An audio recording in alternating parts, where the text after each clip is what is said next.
Srdačan pozdrav poštovani gledatelji Sport Klub televizije. Pred nama je još jedan gegenpressing, posljednji prije reprezentativne stanke u kojem će hrvatska nogometna reprezentacija igrati dvije utakmice u Ligi nacija protiv Danske i Austrije. I posljednje kolo Bundeslige, ovo 7. po redu, je zaista bilo interesantno, puno iznenađenja, novi kiks Bayerna, dobri susreti naših igrača, a naravno pričat ćemo i o svim našim igračima koji su u Bundesligi. Danas je sa mnom moj uvaženi kolega Zoran Grgić. Zorane, bok. Bok, pozdrav tebi i počašćen sam kad sam me ponovno pozvao. Družit ćemo se samo ti i ja danas jer nam je kolega Ivković otpao na zagrijavanju, ozljeda na zagrijavanju. Nadamo se da će se brzo Ivković oporaviti, taman evo reprezentativna stanka, da napuni baterije, da se oporavi, da ozdravi. Idemo naravno kao uvijek krenuti sa tablicom nakon 7. kola Bundeslige. Evo i prije emisije smo pričali tko bi mogao predvidjeti da je jedina neporažena ekipa u ligi, odnosno jedina neporažena ekipa lige i ekipa koja je na vrhu Union Berlin. Meni je to onako dosta ovako jedna enigma velika, mislim kao i svima, ali prošle godine su već oni naznačili da imaju jednu dobru ekipu, dakle da se može na njih računati. Ovo je početak sezone, 7 kola, ali imaju jednu tendenciju dobrih igara, dakle to je ono što je bitno. Imaju jednu kompaktnu momčad, oni nemaju previše zvijezda, zapravo nemaju nekakve ekstremne velike zvijezde, osim možda jednog dvojice igrača. Ali imaju jako dobru ekipu, igraju kompaktno, primaju malo pogodaka, što je vrlo bitno. Primili su samo 4 koliko vidim gola. 4 gola, 15 su zabili. 15 su zabili, dakle bez poraza su, imaju 5 pobjeda, 2 remija. Nekako me ta ekipa podsjeća na onaj Union Saint-Gilloise iz Belgije. Grom iz vedra neba došli. Da, isto slično kao prošle godine, pa su skoro osvojili naslov prvaka. Nije se to dogodilo, ali mislim čuda se događaju, makar ja mislim da u ovoj situaciji neće to biti tako, ali vidjet ćemo. Ali da te pitam, poveznica sa Primerom, znalo je biti klubova koji nemaju, oni imaju jako mali budžet, možda zadnjih 10% lige, klubova koji možda ne igraju. Ok, oni igraju dosta atraktivno jer imaju ta dva vrhunska igrača napred, Jordana i Sheralda Beckera.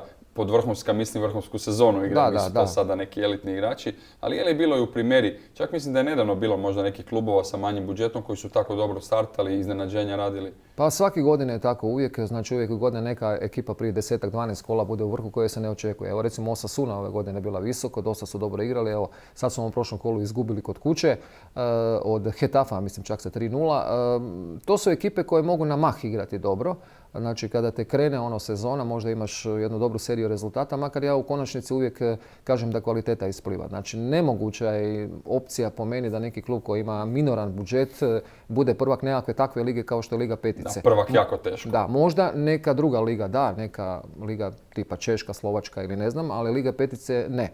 Možda naravno Liga prvaka ili mjesto u Europi to da. Ali baš to je Union Berlin i cilja, koliko god su oni iznenađenji. Oni su prošle sezone već bili vrlo dobri, izborili Europu. I zašto ne, s obzirom na baš manjak konstante tih velikih klubova, ok, Bayern bi se trebao dići, bez obzira što su 4 utakmice za redom kiksali, 3 remije i sada poraz od Augsburga.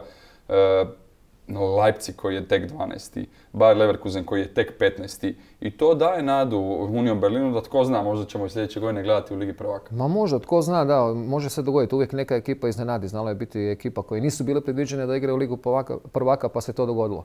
Dobro da je ovako Liga izjednačena. Mislim, ja uvijek volim kada imaš ovakvu situaciju da nije sigurno jedna momčad sa 15 bodova na čelu ljestvice nakon, ne znam, par kola ili da već imaš nekakav dojam da će biti prvak, makar smo mi to Bayernu rekli prije jednog određenog vremena. I sada vjerojatno to mislimo, ali... Mislimo tako, ja mislim tako. Bayern jednostavno ne može. Ovo su bili par kiksova koji su se dogodili kod njih, tih nekoliko remija i taj jedan poraz. Uostalom, oni su i prošle godine izgubili od Augsburga i od Borussije Mönchengladbach kod kuće. Pa su na kraju bili super prvaci. Doći će sve na svoje kod Bayerna, možda jedna mala mini kriza rezultata primarno, možda ne toliko ni igre. Protiv Barcelone su bili isto doduše u prvom poluvremenu u podređenom položaju. Ima malo tu nekih problema, dakle unutar ih meni se čini. I što se tiče struke, ima tu nekih možda malo i prepirki, mislim na Salih Hamidžića i društvo. Možda se to odražava na samu ekipu i na terenu i Julian Nagelsmann sada ima dosta težak posao da zapravo bez puno igrača u ovoj pauzi napravi, recimo to tako, jedan reset, da stavi na početne točke sve, da resetira momčad i da krenu onako kako oni znaju i mogu. Jel?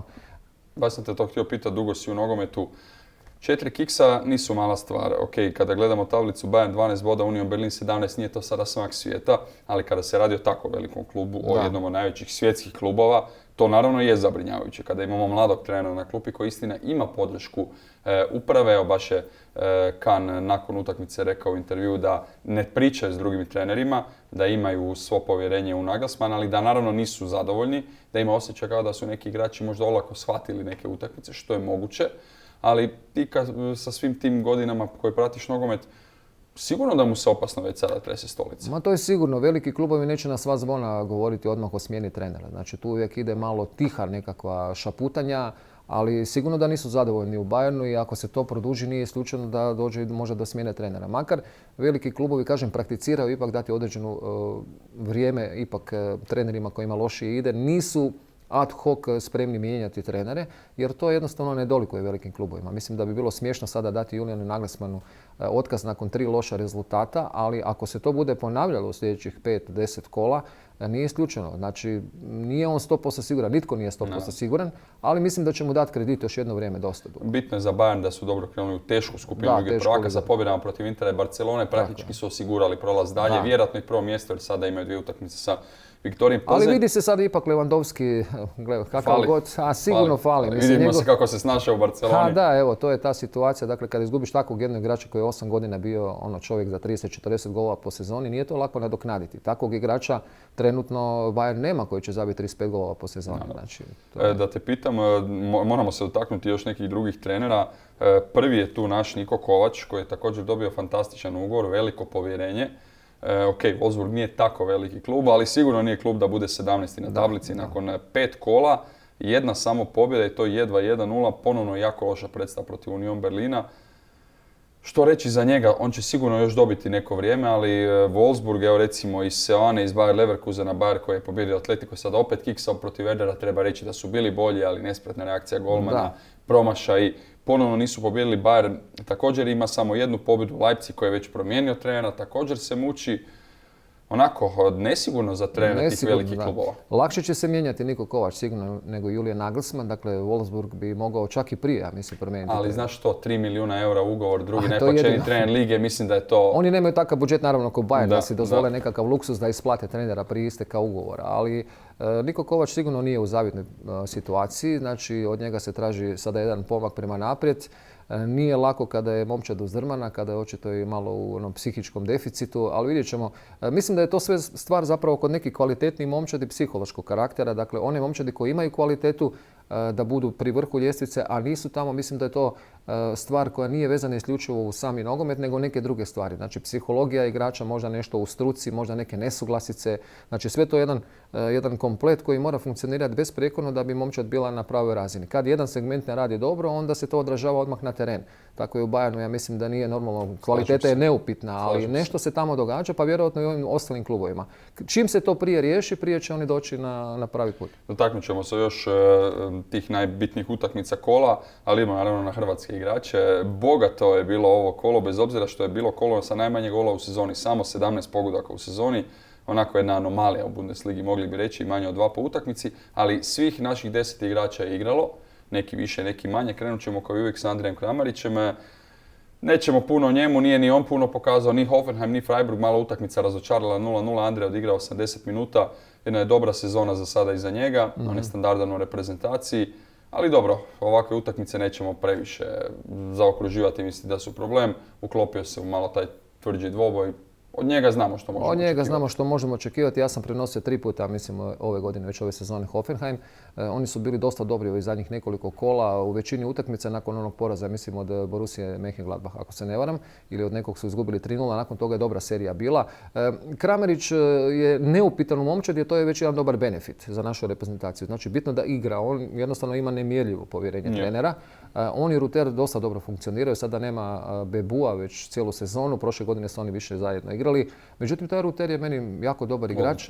I Kramarić je zapravo još jedanput, moram to podvući, dakle ne igra onog klasičnog centarfora, dakle u Hoffenheimu. Sve znamo, to ponavljamo kao papir. To ponavljamo stalno, on nije predodređen da bude golgeter u tom klubu, kao što je bio u Rijeci, recimo, jel? Znači tamo je bio čisti klasični centarfor i... Samo je bilo podređeno. Samo je bilo podređeno, ovdje nije, ovdje više radi po cijelom terenu, imao je jedan promašen jedan Esteras, pa se iskupio u ovoj jednoj utakmici. Ma imaju 2 već u sezoni. Da, već 2. Ovaj zadnji sam baš u utakmici. Prošle sezone Hoffenheim nije imao nijedan penal, dosta nesreća. Da, ali Hoffenheim izgleda dosta dobro ovako meni. Oni su meni jedna dobra ekipa. Četvrti, da. Da, dobra su ekipa, imaju izbalansiranu i sredinu terena, njih dvojicu naprijed i mislim da će oni se boriti za prvih 6 pozicija, pa možda prve 4 definitivno. Da te pitam, Kramarić naravno trebao bi biti starter u Kataru. Ok, sada nam slijede te 2 utakmice reprezentacije u Ligi nacija, ali ipak gledamo Katar.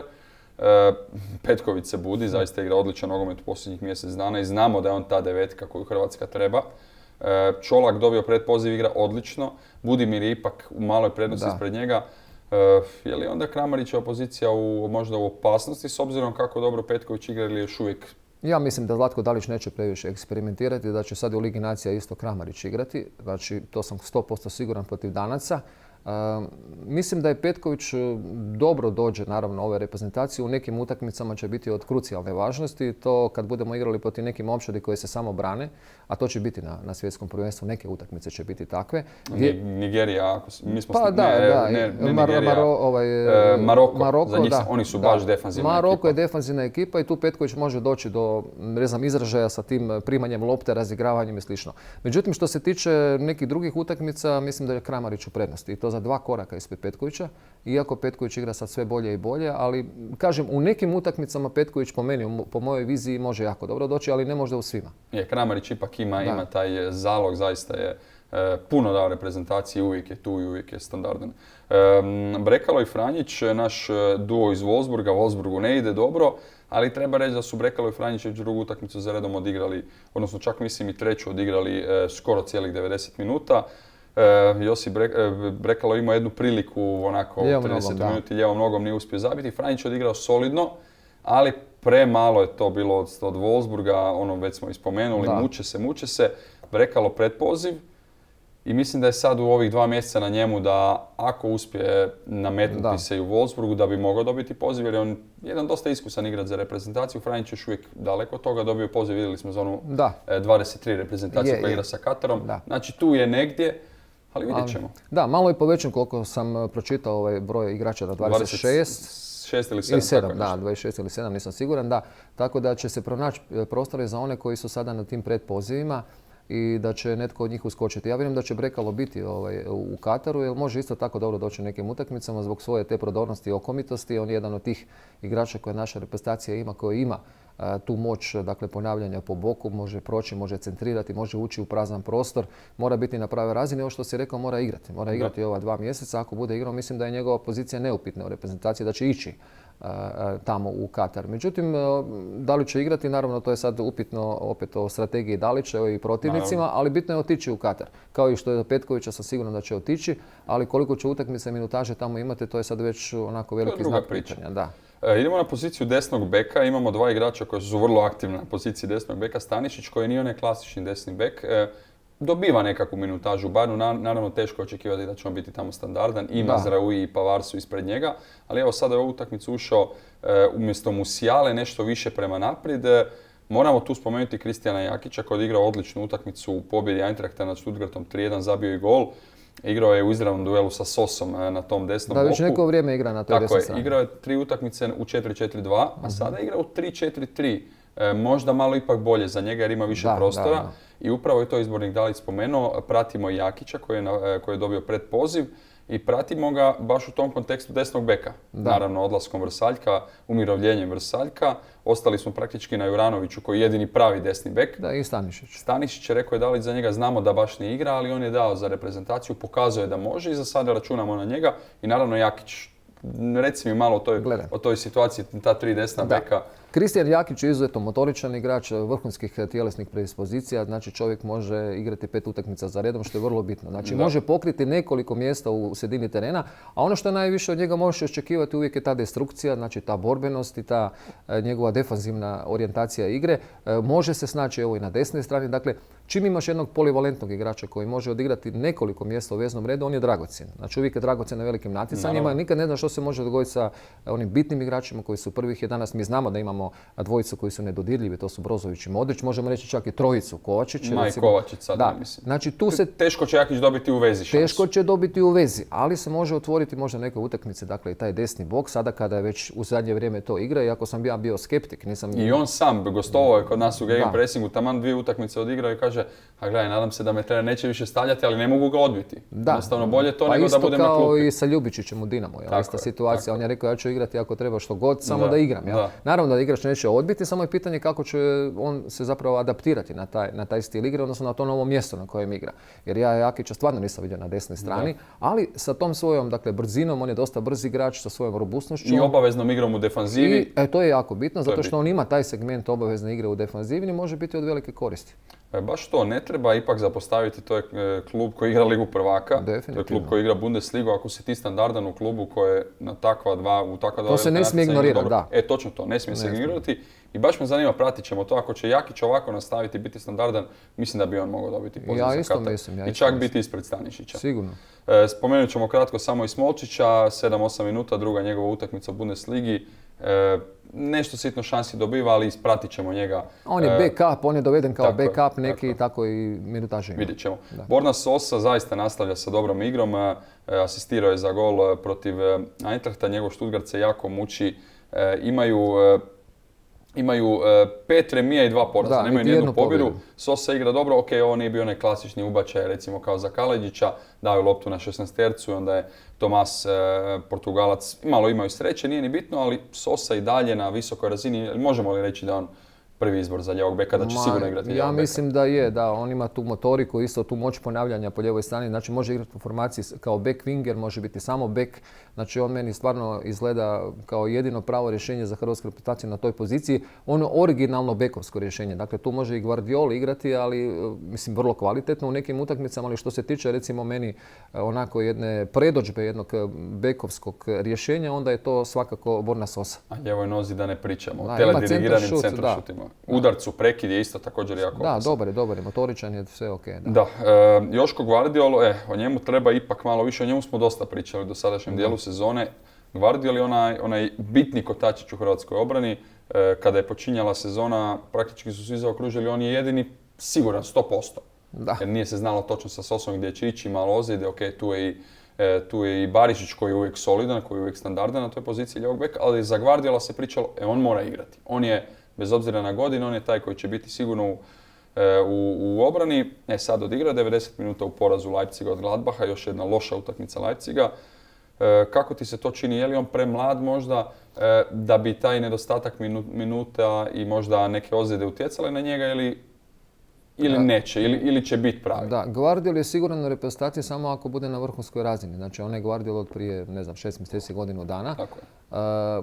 Pazi, stoperske pozicije su ojačale sa Erlićem i sa Šutalom. Dakle, tu imamo sada 2 rješenja koja se ozbiljno nameću kao čak najozbiljnija rješenja za svjetsko prvenstvo.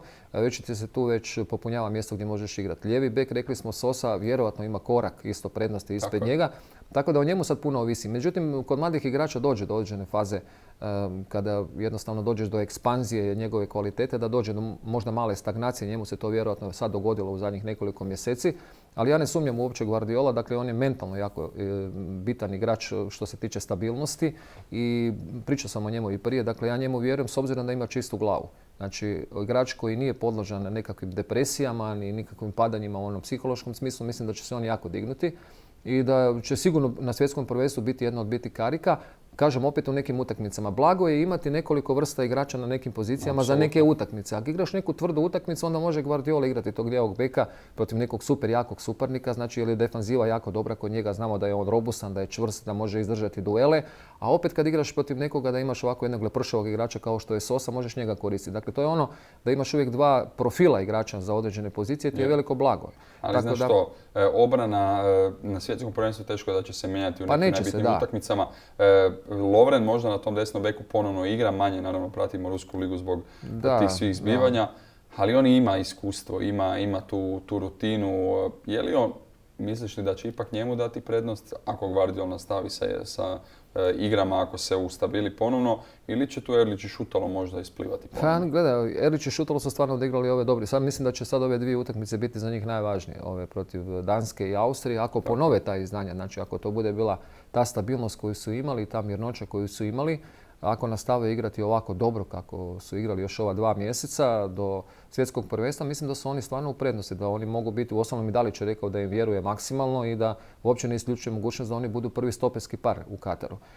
To jesu mladi igrači koji ipak imaju iskustva dosta, znači to nije nevažno, jer Šutalo iza sebe ima jednu cijelu sezonu u Dinamu, vrlo kvalitetnu, visoko razini, Erlić u Italiji. Erlić i više ima nešto iskustva, da. Dakle, nisu to neiskusni igrači, oni su samo mladi igrači, ali ne treba otpisivati na ove iskusnije poput Lovrena, jer gledaj, to je ipak nakupljeno iskustvo koje u nekim utakmicama stvarno isto može biti važno. Da si ti izbornik Gvardiol Lovren, prva utakmica u Kataru? Pa Gvardiol ipak. Ne, Gvardiol i Lovren ili Gvardiol i netko drugi od ove dvojice? A čuj, sad gledaj, mislim da Gvardiol... Jer na ljevom poziciji ljevog stopera, da. Gvardiol i neko drugi, ne bi Lovren ipak. Dobro, pošteno. To je moje mišljenje. Idemo još se dotaknuti zadnja 2 naša igrača koja nisu u ovim trenucima reprezentativci, ali mogli bi biti. Jedan je bio mladi, jedan je bio ja reprezentativac, Uremović i Šunjić. Igraju sve bolje u Herti koja ima 3. utakmicu, odnosno upisala je 3. utakmicu bez poraza u nizu. Trenutno su na 13. poziciji, malo su se digli. Uremović nakon onog ne baš uvjerljivog početka, nekih loših utakmica, crvenog kartona, vratio se, igra vrlo dobro, Šunjić standardan. Obojica, rekao bih, jako bitni igrači za Hertu. I Uremović znamo da je igrao za reprezentaciju i stopera i beka. Šunjić je bio u mladoj reprezentaciji, sada je na ovom popisu za U23 za te prijateljske utakmice s Katarom. Onako, 2 interesantna igrača Daliću, sigurno. Interesantni su igrači, ali ja mislim da je toliko širok roster naših igrača kvalitetnih da oni neće sad ući u uži krug za Katar. Možda u nekom sljedećem mandatu, dakle za kvalifikacije za Europsko prvenstvo sigurno, jel? Mislim da mogu biti u nekakvom širem krugu. Šuljić igra stvarno jako dobro. Evo, zadnju utakmicu sam ovo prenosio. On je 3 godine nakupio jako puno utakmica u Championshipu. Vidio sam tamo negdje 100-tinjak utakmica odigrao. Dakle, i svi mu vjeruju treneri, jer to je takav igrač koji će dati sve od sebe. Klasični zadnji veznik. A on je radnik, on je radio toliko po terenu, on je kopao, orao cijeli teren. Mislim, to je onaj Šunjić kojeg znamo iz Dinama. Sada još nešto zreli, nekoliko godina. Uremović je imao nekih malih, sitnih kikseva, ali uglavnom svojom borbenošću je to sve skupa riješio na pozitivan način. Igrao dosta dobro, mislim da je možda čak i najbolje do sad u ovih nekoliko utakmica na otvaranju Bundeslige. Tako da su to 2 igrača o kojima se da razmišljati, ali u ovom trenutku mislim da nisu blizu reprezentacije. To je moje mišljenje. Nisu blizu odlaska u Katar. Odnosno kasno je već. Kasno ima samo 2 mjeseca. Oni su malo... Uremović je dosta izgubio onim odlaskom iz Rusije, pa je igrao u Sheffieldu polusezonu. Nije to sada bilo briljantno, ali to je jedan igrač koji može i desnog beka i desnog stopera, što je bitno jer smo u deficitu sa desnim bekom. Ok, idemo se kratko onda još nakon naših igrača dotaknuti i naše skupine. Znači, Liga nacija nije to toliko bitno natjecanje, ali ne bi bilo loše kada bi se Hrvatska plasirala na taj završni turnir i sve u našim rukama.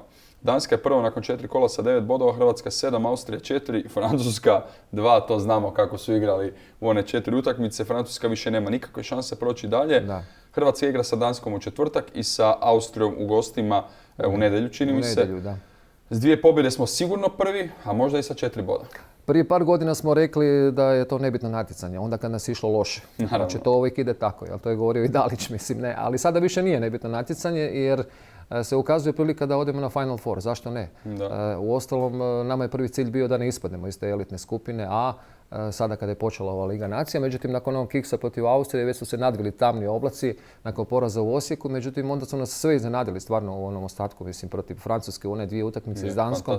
Ja, recimo, sam osobno bio jako iznenađen. Nisam niti blizu bio razmišljanjima da bi se takvi rezultati mogli ostvariti. I sad kad si već tako blizu, valjalo bi to iskoristiti. Naravno, i radi jednostavno renomea reprezentacije, radi koeficijenta, radi plasmana po FIFA rankingu, radi svega, radi marketinga, radi novca, radi svega treba to iskoristiti, otići na Final Four među najbolje 4 reprezentacije Europe, to nije mala stvar.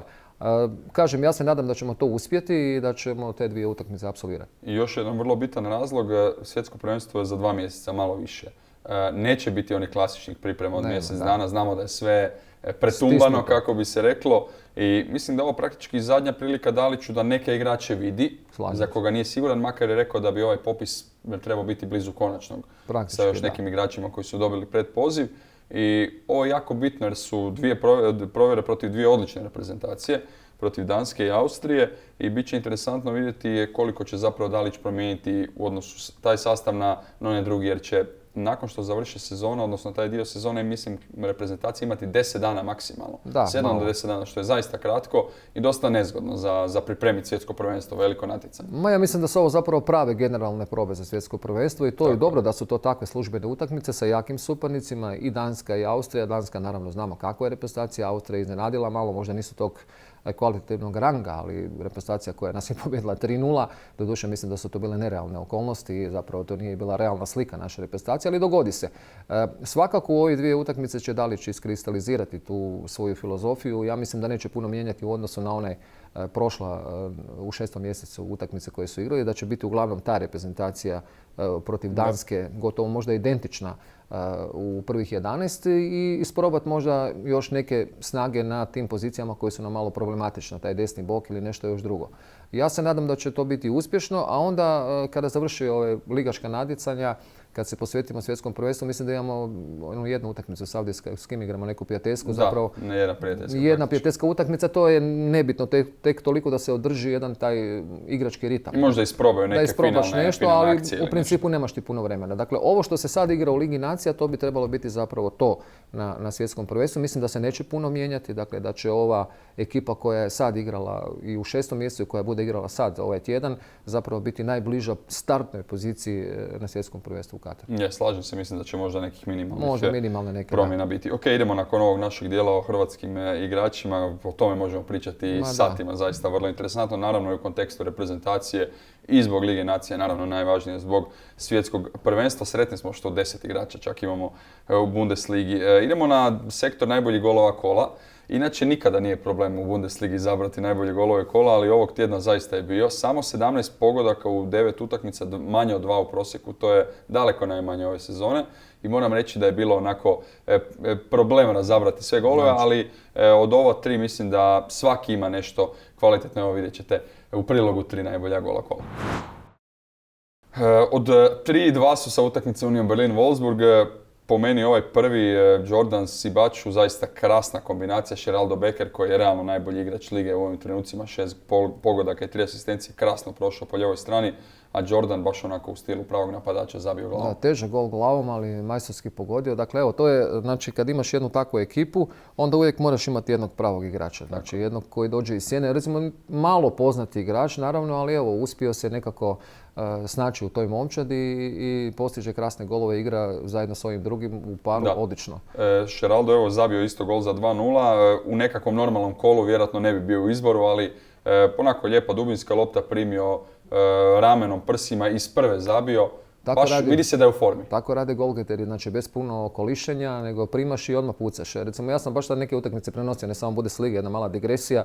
Znači, imaš vrhunskih igrača, evo i u Slovenskoj ligi sinoć, da ne sad spominjem koja je ekipa. Dakle, igrač koji vidiš da ima štof, vidi se da ima štof i dribler je dobar, ali uvijek ima taj jedan potez ili 2 viška. To je razlika između elite i... Sve dobro napraviš i onda svaki puta taj treći potez ili još jedan dodatni dribling ili nekakav bezvezni promašaj i tako. Znači, to je ta razlika koja razdvaja one vrhunske kilere, nogometaše i strelce od onih koji previše kompliciraju, koji se nekako traže još. Možda bi o njemu sad pričali u gegenpressingu, da nema taj dodir viška.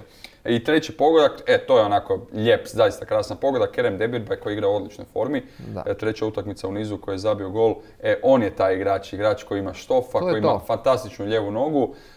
Igra dobro, Leverkusen nije opet pobjedio, jako se muče, ali kao da se dižu i Demirbay kao da je on taj glavni igrač, bez obzira što su tu i Šik i Diaby, što se Wirtz treba vratiti. Demirbay nosi tu sredinu terena, ima tu ljevicu, vidjeli smo kako je pogodio kod ovoga gola, dakle to su ti majstorski potezi. To je to kad vidiš da igrač baš cilja kut, da to želi napraviti, da to nije nasumični udarac. Ma Demirbay je sjajan igrač, dakle on i razigrava i izdaje golove, super je. I u prošlom kolu nam je bio top 3 gola kola, zabio Herti, slobodnjaka, onako baš klasična ona kifla, baš prekrasan pogodak. Dobro, idemo nakon ovog našeg segmenta s pogodcima na segment igrača kola. Inače to radimo u toj našoj drugoj emisiji petkom, ali pošto je sada reprezentativna stavka, moramo se dotaknuti Rafala Gikevića. Imamo i našu SofaScore statistiku od našeg partnera. Čovjek koji brani fantastično. Evo, u zadnje 2 utakmice on praktički igrač kola. Augsburg je pobjedio Werder 1-0 u gostima i sad su pobjedili Bayern 1-0 kod kuće. Augsburg kojem smo prognozirali smo im borbu za opstanak, trenutno su 11, imaju već 9 bodova. Da. Jednom su pobjedili Leverkusen, tada je također imao 9 obrana. Da. Znači očito kada Augsburg pobjeđuje, Gikević mora biti fantastičan. I to je za te manje momčadi logično. Evo samo da još kažem te podatke, vidite statistiku, u utakmici protiv Bayerna imao čak 6 obrana, 5 obrana unutar 16 metara. Ja sam tu nadodao protiv Werdera u prošloj utakmici 7 obrana, 6 unutar 16 metara i obranio je penal. Zaista... Ne možeš bolje, da. Kod tih ekipa koje dobivaju s 1-0, a nisu znači ona top klasa, onda moraš imati vrhunskog vratara. Znači tu nema nikakve dileme da je on bio jedan od boljih igrača utakmice, pogotovo kad igraš protiv Bayerna. Ako pobjediš Bayern s 1-0, onda si morao imati top vratara ili morao barem 5-6 zica raskinuti. Znači tu nemaš nikakvih dvojbi. Čovjek 34 godina, ako se ne varam, si rekao, jel? I nije toliko ni poznat. Branio je, došao u Njemačku prije 8 godina, branio je 2 sezone u Eintracht Braunschweigu. Pa je 2 sezone bio u Freiburgu, ali na klupi. Tu je malo stagnirao. 2 sezone Union Berlin, uveo ih je iz Zweite u Bundesligu. Evo sada 2 sezone Augsburg. Na pragu je reprezentacije po prvi puta.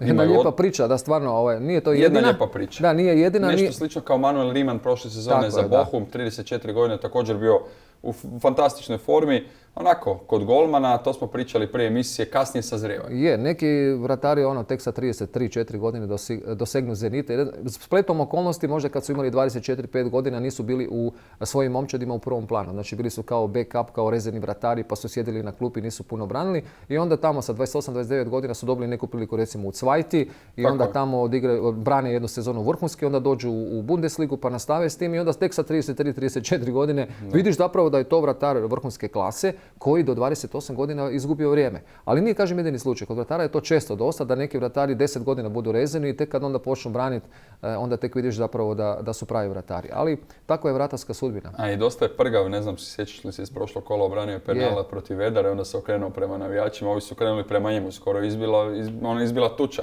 A moraš imati tu crtu, znači da golmani moraju imati to. Moraš ući ekipu. I idemo se dotaknuti kratko i momčadi kola. Također naš partner SofaScore. 8-7 Gikević, 8-8 Hoffman, ali izabrali smo Gikevića zbog tih fantastičnih parada protiv Bayerna. Hoffman to je jedan igrač koji je prošle sezone u prvom dijelu vukao Borussiju Mönchengladbach, njemački reprezentativac, prvi izbor na poziciji tog desnog beka. Bio je odličan, zabio 2 gola protiv Leipziga, ali tu je naravno neizostavni Sheraldo Becker kojeg smo spominjali, Kamada koji je bio odličan za Eintracht u pobjedi i Marius Wolf, to je igrač koji je asistirao za pobjedu, za gol Mukoka u pobjedi Borussia Dortmunda u velikom derbiju koji si ti imao prilike komentirati. Wolf, inače krilo, a sada u zadnje vrijeme igra i beka, nekad i ovu spojku 3-4-3, zanimljivo.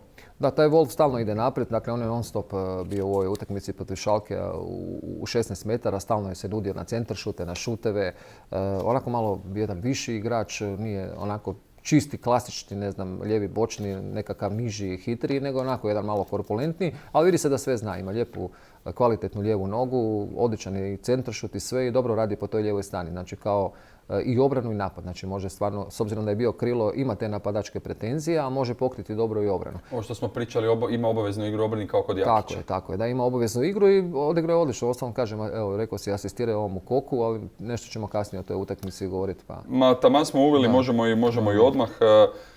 Veliki derbi Borussije i Schalke, a preko 500 dana nisu igrali, naravno Schalke je bio u Zweiti. Nogometno nije to bila utakmica briljanta, znamo za te neke njihove dvoboje prije 5 godina, se sjećam, mislim da je prije 5 godina 4-0 pa 4-4. To je bilo senzacionalno. Ali današnja Borussija je nešto drugo, Borussija Edina Terzića je ipak više pragmatična ekipa. Naravno, dosta im se promijenilo jer je Sebastian Haller, naravno, otkriven mu je rak testisa. Došao je Modest koji je kvalitetan u 16-tercu, ali nije toliko, odigrao dosta slabo. Nema više, naravno, Haalanda. Kako si ti vidio tu utakmicu? Borussija na kraju pobijedila 1-0, Mukoko je zabio gol, Borussija je bila bolja. Je, puno bolja. Naravno da se nakon derbija pamti samo pobjeda, Borussija je visoko druga, mislim da bi oni obje ručke tu poziciju prihvatili, vjerojatno su mislili da će biti za Bayern, ali su i za Union Berlina. Derbi onako, dekor... Ma ne, dekor, ja sam rekao na uvodu utakmice, dakle to je jedna od najspektakularnijih utakmica koje sam prenosio. Nisam imao puno prilika prenositi Borussiju Dortmund, jer prvo redu nismo imali da na sport klubu Bundesligu, a čini mi se da prošle sezone nisam nijedno radio utakmice. Nije te dopalo? Nije me dopalo sa Signal Iduna Parka. Ovo je bila prva, ja sam stvarno bio, mislim znam kakav je ambijent, ali ovo je nešto spektakularno. Dakle, tih 81.100 je bilo gledatelja, ali bilo na semaforu tijekom utakmice pokazano. Dakle, to je nešto što je nedoživljeno. Ja mislim da je to jedan od najvećih tih regionalnih derbija uopće u Europi. Ja sam to rekao i u utakmici, bez podcjenjivanja bilo kojeg drugog, ne. Ali što se tiče tog rivaliteta, to su gradovi koji su udaljeni 40 km, Gelsenkirchen i Dortmund. Ja znam i iz privatnih nekih izvora priče oko ta dva kluba i kakav je to rivalitet već čitavo stoljeće. Tako da su te utakmice uvijek nešto više od samog nogometa. Znači, to je ambijent koji ja mislim da se tamo nađeš u onoj masi, da je to nešto spektakularno. Mislim, ja bih volio to posjetiti ikada ako budem u prilici. Evo, kad pričaš o tome, trci me prolaze zaista. Ne, stvarno sam ostao. Ja inače ne mogu tak baš pas pod utjecaj nečega, ali ovo mi je bilo stvarno ugodno za naglu. Prije emisije sam radio jednu emisiju za naš sport klub, baš najava derbija. I baš se pričalo o tome koja je utakmica najbitnija u sezoni. Naravno, Schalkeovim navijačima apsolutno najbitnija. I onda je bilo pitanje za Grosskreutza, bivšeg igrača Borussije. Što bih htio prije, da se pobjedi Schalke u derbi ili da se osvoji naslov? Onda je to on rekao, oboje, ne može ipak samo jedno. Naravno, Borussia ipak želi osvojiti naslov, ali nevjerojatno bitna utakmica i Modest je prvi mu je ovo derbi. Rekao je da nije imao baš to dojam koliko je to velika utakmica dok se taj tjedan nije približio. Jer kad si na početku sezone, bisiš o drugim utakmicama, ali kada se zaokruži taj derbi Vohe, to je onda druga stvar. Ne, zaista spektakularan ambijent na početku, znači sve u žutom, žuta pirotehnika, prvih 10-15 minuta se ništa nije ni vidjelo dok nije malo vjetar je raznio taj dim i odnio ga sa stadiona. Defanzivan Schalke, znači od prve minute svi otraga, znači svi iza. Ja sam tijekom utakmice 3-4 puta spomenuo da te se utakmice redovito gube kada se tako igra. Znači to je nemoguće, pogotovo protiv Borussije Dortmund koja plete, da ti izdržiš do kraja, da se ne dogodi nekakav bljesak, da se ne dogodi nekakva greška ili nešto. To je jednostavno nogometni postulat. Znači tu ekipa koja se brani 90 minuta u 3% će možda se obraniti, u 97% neće. Da, možda se ne bi jedno Čolo slučao s tobom. Pa Čolo je počeo u zadnje vrijeme isto nekako možda je počelo uviditi to da više to ne drži vodu toliko. Ali Schalke je slab. Slab je Schalke, imaju limitiranu momčad. Dortmund igra odlično, meni posebno Bellingham. Dakle, Jude Bellingham je odigrao fenomenalno, on meni plete mrežu. Već sad je klasa. Sad je top klasa, vidim ove zadnje 2 sezone koliko je narastao, dakle oko njega se sve vrti, on je stalno na lopti. Međutim, nisu mogli zabiti gol jer jednostavno Anthony Modest nije bio ni u jednoj pravoj prilici i ono što je imao nekako nije.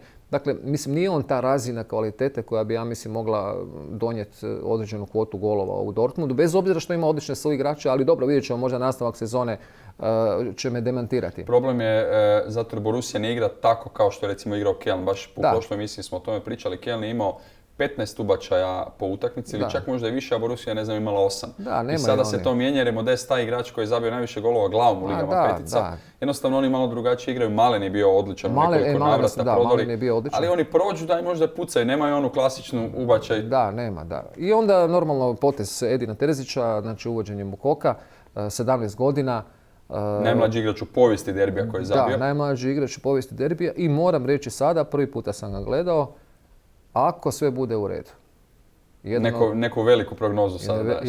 Ja tog igrača vidim na vrhunskoj razini. Ja stvarno pratio sam puno mladih igrača, ne donosim baš procjene ad hoc, ali onaj prvi instinkt nogometni mi nešto govori oko tog Mukoka. S obzirom na njegove godine, na njegovu stil igra, na njegovu okomitost, brzinu i glavom gol sa 179 između dva stopera, tamo je Yoshida zakasnio. Samo sekunda je bila... Lijepo je zabio. Sekunda je bila samo da neopreznosti da im uđe između njih dvojce i on zabije gol. Međutim, ne samo to, nego karakter. Karakter tog igrača me oduševio. Dakle, on je tribinama sugerirao na kraju, pazi, 17 godina dečko vodi navijanje. Znači, ide 100% je u nogometu, ima taj gen nogometni, ima tu nešto mi ima u sebi što bi moglo donijeti jako dobro. Znači vidjet ćemo, ja sam vidio da je on već par godina ulazio. To sam baš htio reći, on već ima neko iskustvo. Ima. I on je sa 13 godina, ne znam, igrao za juniorsku momčad Borussia, pa je zabio 60-70 golova, pa je igrao za drugu momčad. I na njega već ozbiljno računaju već neko vrijeme. Tako, ovo je sad ključno razdoblje za njega. Meni se čini sad ovo od 17. do 19. godine. Ove 2 godine on već ima za sebe dosta iskustva s obzirom na godine, jer je tinejdžer. Ali sad ove 2 godine ako bude imao veliku priliku, a ja mislim da će mu Terzić davati sigurno puno više prilike, pogotovo jer Modest nije na toj razini, meni se čini dok se Haller ne oporavi. Tako je, da. Mislim da bi možda čak mogao Mukoko igrati od startera vrlo brzo u nekoj utakmici. Ako bude te sljedeće godinu, 2 dana se tako razvije, imao puno utakmica, ako bude ga išlo da ga mimo iđu ozljede i to. Evo ja sad mislim da bi on mogao ostvariti jedan veliki transfer, znači za 2-3 godine da će to biti jedan pravi igrač. Evo, takav dojam imam, ne znam. Je, Borussia zaista može trljati ruke što se tiče tih talenata. Za Holanda nisu dobili toliki novac, ali to je bio dogovor kada je on dolazio. Naravno, njegov pokojni menadžer Ayola je to uspio dogovoriti da ga prodaje na kraju koliko? 60-65, ali Jude Bellingham ispod 100 milijuna vjerojatno neće ići. Pa ako se više neki za 65 koje sam ja često spominjao, neću više govoriti ta imena. Kukurelja je ekipa. Da, neću govoriti ta imena jer će me neko ishejtati zbog toga što ne mrzim nikoga, nego jednostavno mi je nelogično nešto. Neobjašnjivo. Mislim, Haaland 60, neko 65. Ali dobro, tu su još neki bonusi i to u redu nije to. Bellingham koji ispod 100 priča se da bi u Liverpool trebao otići, znači Mukoko je tu također. Borussia uvijek ima taj dobar scouting i novac kod njih nikad nije problem. Ali problem je onaj korak do Bayerna, naravno. I kao da se čini da je ova sezona možda ta... I sad baš kada su možda mogli ove sezone recimo sa Bayernom se boriti, recimo otišao im je Haaland, njega su dobro morali prodati. Nažalost, evo, razbolio se Sebastian Haller. Igrač oko kojeg su sve vrtili, ali i sada moramo spomenuti naravno čovjek koji je simbol kluba, Marco Reus, ponovno ozljeda. Na prvu nije izgledalo ozbiljno. Ne, u Ganu je gležanje izgleda, ali baš ja sam u prenosu tek nakon 3. 4. snimke vidio da je stvarno neugodno stao, jako neugodno i to onako na protivničku nogu. Znači najgore bio je glavu okrenut na drugu stranu, znači uopće nije vidio. Čini mi se da je dosta teška ozljeda i da nažalost... A on je imao puno problema upravo sa gležnjem. Mislim da je to onda. I to je bio problem, nadam se da ne, to je uvijek za navijače Borussia. Tako je Burkar stradao, vidio sam ga sa štakama na tribini na utakmici iz Mainza. On je najvažniji igrač. Vidjet ćemo, nadamo se da će Marco Reus sad hoće li biti spreman za svjetsko prvenstvo teško, to bi bio veliki minus za njega, za reprezentaciju možda ne toliko jer imaju izbora, ali Reus je zaista legenda kluba i eto, nadamo se da će se brzo oporaviti. Raspričali smo se, imamo još nešto vremena, idemo naravno na Bayern, kratko smo se njih dotaknuli na početku emisije. Što reći, nakon 3 kiksa, nakon 3 remija, pobjediš Barcelonu u utakmici u kojoj nisi briljirao, ali si pobjedio. Veliki klubovi pobjeđuju kada ne igraju najbolje, to je ona floskula. Ne volim puno floskula, ali ta floskula mi stoji. Stoji. I onda dođe Augsburg, jedna luda utakmica. Baš sam uspio u snimci sve pogledati. Kolega Ivković je to komentirao. Rijetko ga kada vidim toliko nabrijanog i toliko da diže onaj svoj glas. Tu je moglo biti 3-3. Da. I Bayern se naravno ispromašivao, ne ispromašivao, nego je Gikević branio fantastično, ali treba reći da je Augsburg odličan. Brine malo što je Augsburg uopće toliko prilika radio Bayern. Da je ona klasična utakmica 0-1, 25 udaraca Bayerna, 1 Augsburga, ajde, to se govori kao što je bilo protiv Gladbacha, kada je 1-1 bilo. Ali malo brine to kod Bayerna. Previše šansi stvaraju suparnici Bayerna u zadnje vrijeme, da. Pa evo vidjeli smo utakmicu Barcelone i njih. Barcelona je mogla 2-3 gola dati u prvom poluvremenu, mogli bi sasvim drugačiji rezultat. Lewandowski ih je poštedio, mogli bi se reći. Malo ih je poštedio, kao da nije želio dati gol na Allianz Areni.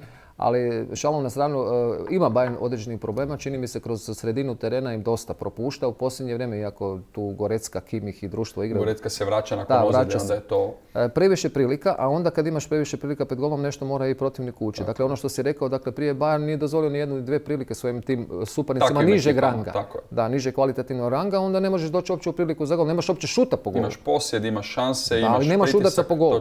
Znači, a ovdje ako ti neko 3-4 puta zapuca i dođe u šansu, onda možeš doći u probleme. 3-4, 100% prilike. To je to. Znači, jedna uvijek može ući. Znači, to je malo možda moraju poraditi na toj obrani.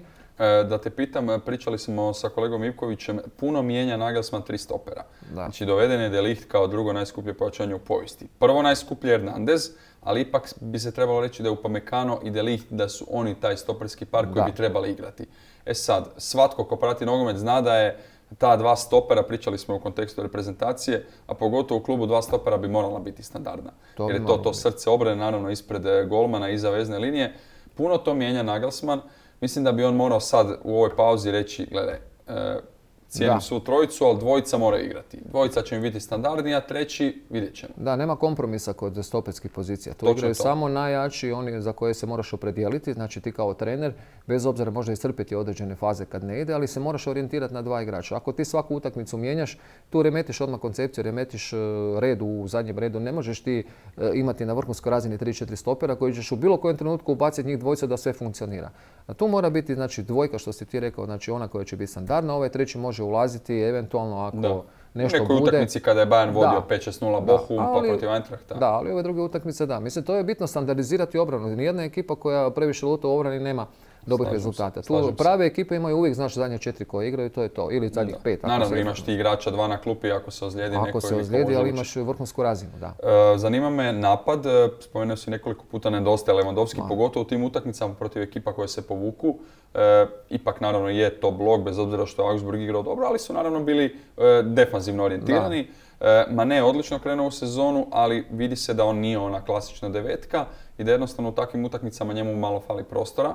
Sané igra dobro, Gnabry ulazi, Koman se ozlijedio, to je problem. Miller se traži, onako problemi za Bayern lagano. Bayern ima sad nekoliko lažnih devetke zapravo. Ne? Znači, svi su ti što si pobrojao zapravo lažne devetke, nisu oni klasični centarfori kao što je bio Lewandowski. Sada je njima odlučio utakmice Musiala koji nije centarfor, ali on najčešće zabija u posljednje vrijeme ili Mane ili neko drugih, ali kažem to nisu što si ti rekao, nisu igrači koji su za 25-30 golova po utakmici kao što je bio Lewandowski. Znači opet jedan problem u vrhu napada, slično kao i kod nekih drugih ekipa, kao što smo rekli kod Borussia Dortmund. Znači nemaš adekvatno rješenje u vrhu napada nakon odlaska vrlo bitnog igrača, Lewandowski i Haaland. To su bila dva najbolja centarfora, ne samo u Njemačkoj Bundesligi, nego u Europi. Sad ti ostaneš bez takvih igrača, pa tko će to nadomjestiti? Mislim, to je jako teško. Znači sad moraju ovi drugi neki iz drugog plana, Miller je isto čista ono polušpica nekakva. Znači ako oni budu zabijali golove, ako budu bili efikasni, bit će dobro. Ako ne, bojim se da će Bayern, ovisno o oporavku, znači nekih igrača i bojim se da će morat potražiti možda nekakva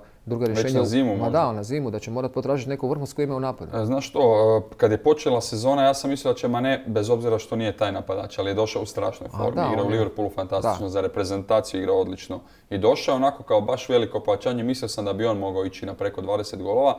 Za sada je malo stao, mislim da je stao na 3 pogotka. Ali nekako imam dojam da bi nakon ove reprezentativne stanke ponovo mogao ići. Ali ovo se ne bi čudio da ako baš bude štekalo do svjetskog prvenstva, da se možda odluče na nekoga. Pa na neko da, ali tu opet mora biti sad ono top ime. Znači tu ne možeš dovesti nekako ime razvojno, nego to mora biti sad nekakav igrač koji vrijedi isto 70 milijuna, 80 milijuna ako možda ima nekako 3-4 igrača u Europi koja bi tu mogla odigrati. Ima ih sigurno. Puno se pričalo da će i Kane doći i čak su i o Alleru oni isto pričali, tako da bit će interesantno to pratiti. Imamo još nekoliko minuta da te kratko pitam. Leipzig koji je već promijenio trenera, Leipzig koji je u Ligi prvaka krenuo onim šokantnim porazom od Šahtara. Nakon tog poraza je Tedesco dobio otkaz. U prošlom kolu su izgubili od Reala 2-0, ali su do 80 držali nulu. To je jedna ekipa koja i prošle sezone smo vidjeli u Ligi prvaka može držati taj visoki nivo protiv City i PSG-a. Ali u prvenstvu nakon pobjede protiv Borussia Dortmund izgubio od Gladbacha. Od Gladbacha se može izgubiti koji se diže ove sezone, ali toliko ih je nadigrala Borussia Mönchengladbach. To je bilo nevjerojatno. Leipzig je bio bez rješenja, Marco Rose inače bivši trener Gladbacha. Čudi me da nije baš mogao uopće predvidjeti da će tako igrati njegova ekipa. Da, Leipzig je interesantna momčad, oni su baš onako atraktivna ekipa, međutim mlada ekipa koja ima jako puno mladih igrača. Mislim, Olmo ima problema sa ozljedama. To je problem za Leipzig. Da, Olmo je vrlo bitan igrač za Leipzig, ali oni jesu ekipa koja može igrati i ovako i onako. Znači oni imaju dosta sad tih amplituda. Ja u njih vjerujem, zapravo ja simpatiziram takav stil nogomet kakav igra Leipzig. Ja volim takav nogomet, znači da imaš puno tih nekih lepršovih mladih igrača.